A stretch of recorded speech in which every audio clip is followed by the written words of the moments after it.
200 years on, Mexico celebrates its Independence Day. We'll discuss economics, border walls, and Donald Trump. And British Vogue, the fashion Bible. But does it still cut it in the style stakes? I'm Martin Stanford. This is Insight.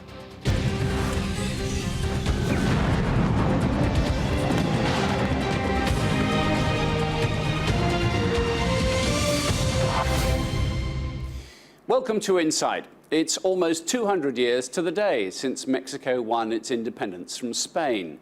Today, it's the world's 15th largest economy. It also has the unenviable title of the world's biggest exporter of its own people. More Mexicans live overseas than from any other country. That particular fact has put Mexico and its people in the crosshairs of one Mr. Donald Trump, the Republican candidate for this year's US presidential election. He's identified Mexico as one of the causes for America not being so great anymore and threatened to erect a wall along its border and tear up the free trade agreement between them. These are extreme threats, and Mexico, its people and its investors are feeling the heat until we know for sure who will be the next president of their most important trading partner. Insight's Ty Genwright has this report. The US-Mexico border is not a free-for-all. Much of it is already fortified, despite the political rhetoric about building a wall. This is a rare example of the border coming down as a temporary gesture. These are undocumented immigrants coming from Texas to see the loved ones they've left behind in Mexico.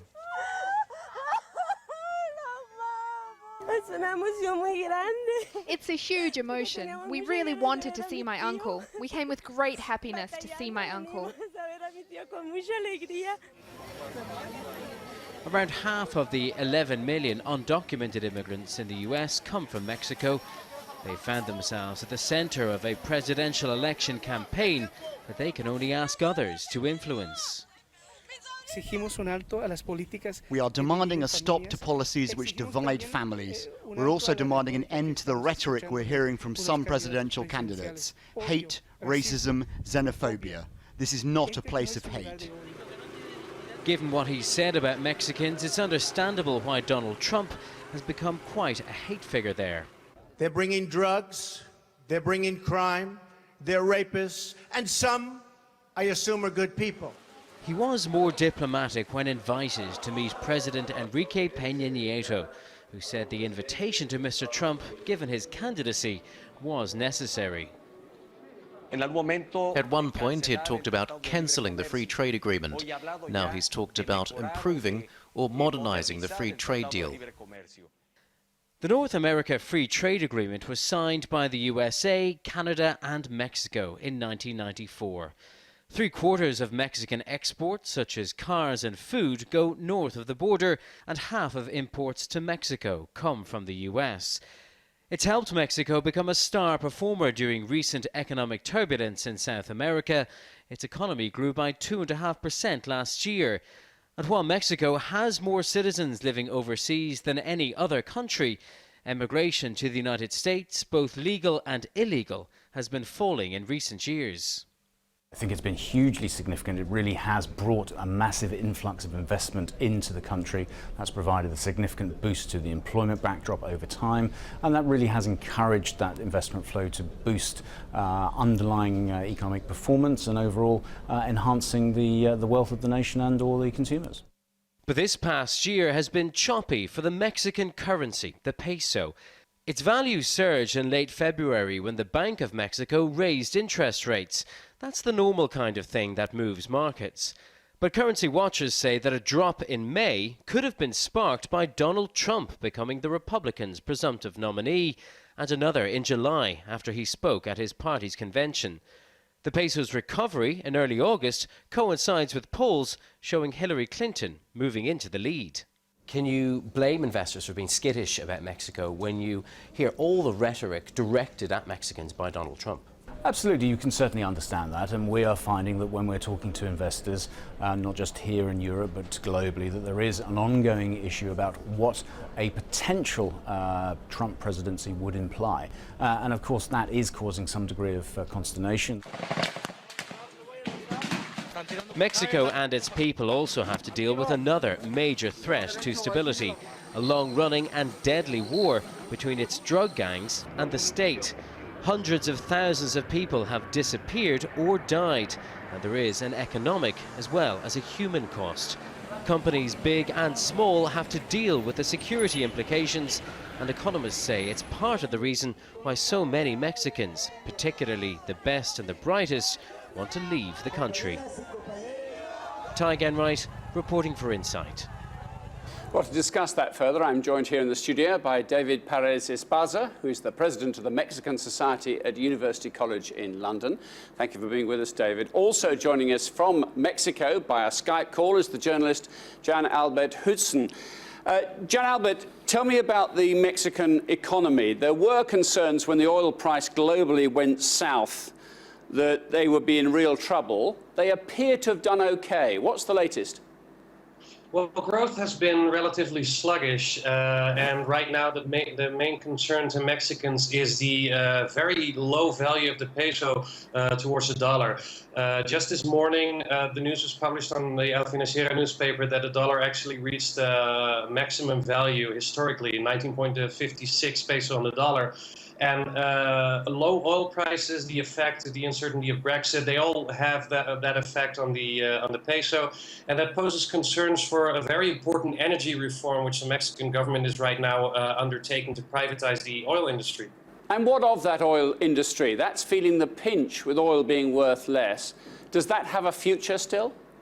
Well, one of the major concerns in Mexico right now is that gasoline is basically running out. Mexico's very huge oil reserves in the Gulf of Mexico, but those reserves cannot be reached by national oil industry Pemex, which monopolizes still the industry. So Pemex needs to be modernized. But in order to do that, you need foreign investment, and foreign investment will only work with higher oil prices. So the Mexican government is extremely concerned about that particular area right now. So, David Perez Esparza, the economy then, having done okay, inflation under control, the economy ticking over, what, 3% GDP, yes. That's okay, but it's looking gloomy. Yes. Well, I think the problem is that many people expect when this president arrived to power to have like a real boost. Actually, one of his proposals was to start this Pact for Mexico, which implied 12 structural reforms. And people were expecting a lot. And now we have this problem of corruption and crime. So basically, I think there are some constraints to this situation now. And what do you think the whole uncertainty about America, which of course is always going to be a neighbor and a big trading partner, irrespective of whether it's Donald Trump or Hillary Clinton who gets the presidency, is that uncertainty also creating uncertainty further south? I think it does. I think it does. To be fair, it's the first time in recent times that Mexico is actually part of the campaigns in the U.S. It is not in a good position. Ignored, isn't it? Yeah, it's totally not ignored. If you recap, like the last election, Mexico basically was not a priority. And for the first time, I would say in 20, 25 years, Mexico is there and not in a good position. So I think it has some impact. To be honest as well, there are other issues, the current domestic issues like some protests in the education, the thing of related with corruption or with insecurity.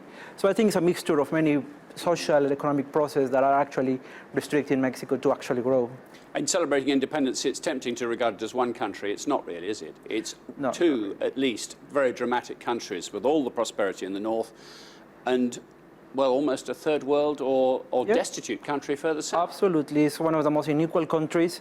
It's growing in some areas, in some industries. For instance, in the region we call Bajío, which is basically the center of Mexico.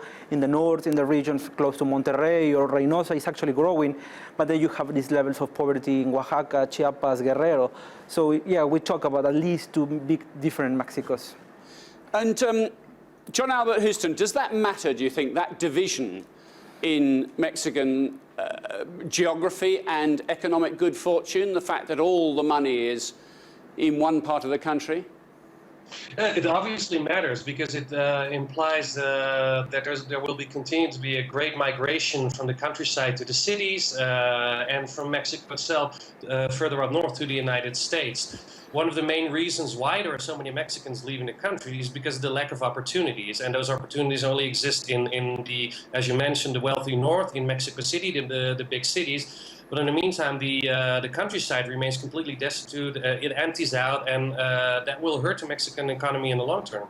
And yet, the rate of those trying to get over the border with America particularly has fallen. It's not stopped, I appreciate that, but it is falling at the moment.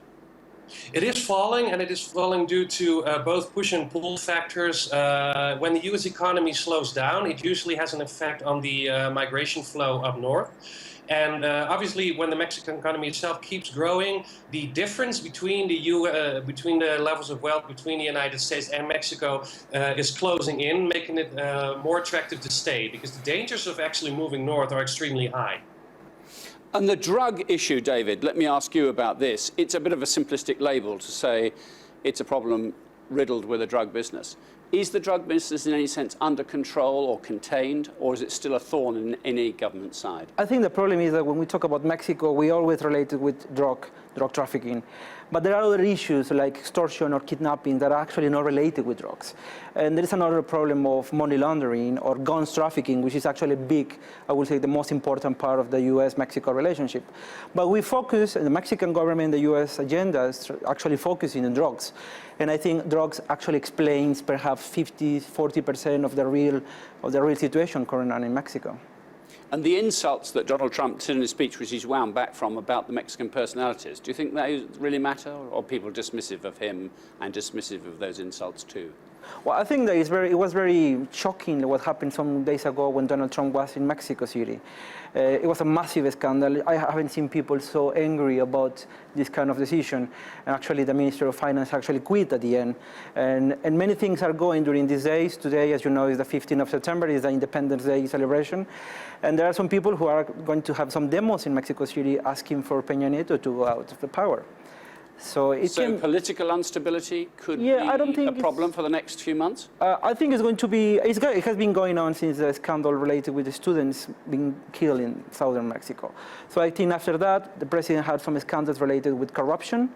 And I think now the problem is, I don't think it's going to happen because the Constitution is very strict in how defining the legal requirements of the president to quit. So I think the system is stable. Nevertheless, it's going to be a tense situation during the following months. Okay. Well, if it's possible to have a good Independence Day, I'm sure they will. I hope so. David Perez Esparza, thank you very much indeed. And Jan Albert Hootsen, thank you too. This is Inside. Coming up, handbags and glad rags, 100 years of British vogue.